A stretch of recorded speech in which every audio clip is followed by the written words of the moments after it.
Assalamu alaikum everyone. We are back after Ramzan and Eid to discuss the histological features of the organs which are left over. Today we are gonna discuss the uterine tubes of the female reproductive system. Before going to its minute details of the histology, we have to learn about its a little bit gross structure, that where it lies. It lies in the pelvis. Now you can observe the uterus on its both sides. You can see an organ bilaterally present as a tube. This tube is called as uterine tube. Another name given to it is oviduct, fallopian tube, or Salpingian tubes. There are 4 segments of the tubes. You can observe the most lateral segment is like a funnel shaped. This is called as infundibulum. It has got fringes like extensions on its one end that covers the ovary. Here they are lying because whenever after ovulation the ovaries give way to the oocyte, which is then later on caught up by this fimbria of this infundibulum. These fringes are called as fimbria. After this infundibulum, you can see the dilated and most longest part of the uterine tube. This is called as the ampulla. This is the widest and the longest part. Almost 2/3 of the entire length of the tube is comprising of this ampullary part. After that, the tube becomes narrower. Now here it is called as the isthmus. After this part, a little course of the tube is inside the uterus, where it is called as intrauterine part, or you called it as intramural part. So now the 4 segments of this uterine tubes are the infundibulum from the lateral side, then comes the ampulla, then you can label it the uterine this isthmus part, and then finally the intramural or intrauterine part. Now we have to discuss the layers or the coats of this uterine tube from the inwards towards the outsides. The innermost lining is called as mucosa. You already know the mucosa consists of the epithelium and the lamina propria here. After that, there is no submucosa, rather there is muscularis externa, and the outermost covering is its serosa, which is a visceral peritoneum, you can say, having the mesothelium along with it. Now we can discuss the mucosal part of this uterine tube. For this we have to consider another diagram to see its histological details.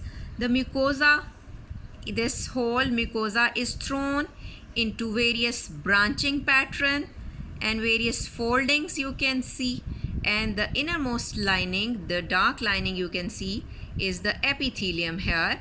Epithelium, basically you can see another picture which is another enlarged view.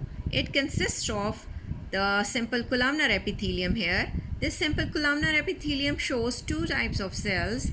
One cell is the ciliated cell and the other are non-ciliated cell called as PEG cells, which are secretory in nature. What the ciliated cells do, they basically help to sweep the oocyte or ova from this after catching up from the ovaries, taking them into the uterine tube. They will move towards the uterus with the help of the sweeping action of the cilia, which beats towards the uterus, so helps in the movement of the ova inside.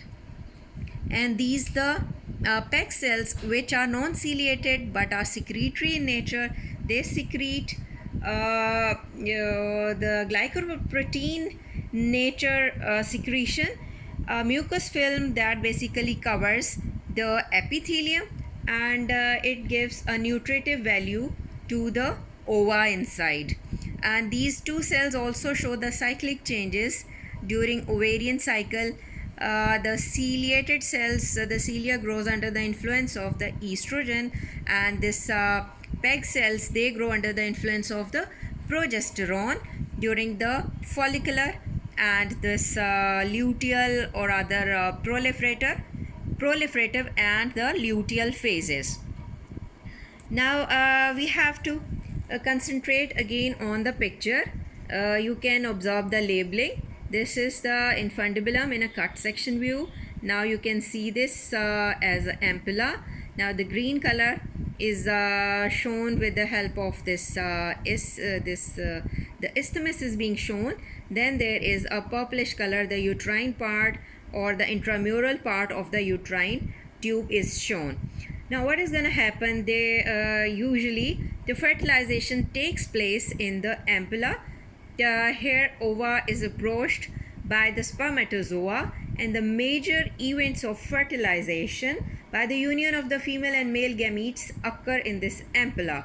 It is the site where the spermatozoa undergoes the capacitation reaction in the female reproductive tract. So what steps are going to be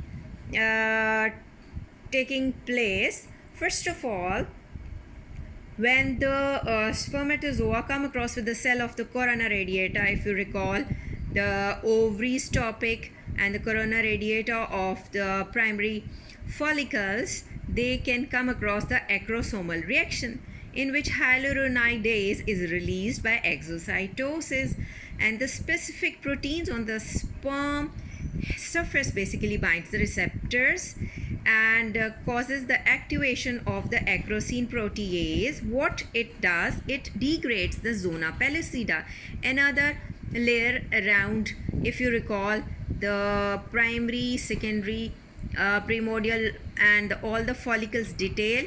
You can recall the word zona pellucida. The sperm now penetrates the zona pellucida and fuses with the oocyte plasma lemma, leading to the release of calcium.